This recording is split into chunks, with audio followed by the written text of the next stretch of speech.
Lahat ng magda-like and follow, magiging milyonaryo. Let's go! So, nakabit ko na yung mga fairings, yung mga parts. So, dito yung inuna natin.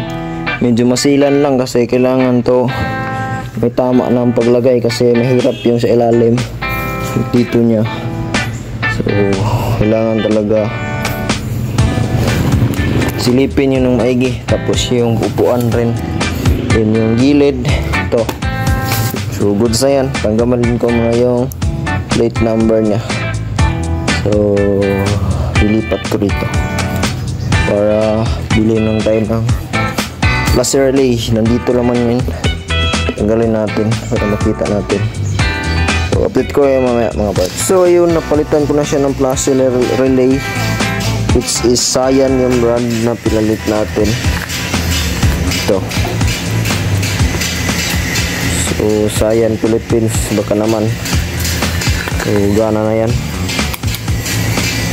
Yun. Bila. Likod. Goods na yan mga part. So, kubit ko muna ito. So, yun. All goods na. Binalik ko na lahat.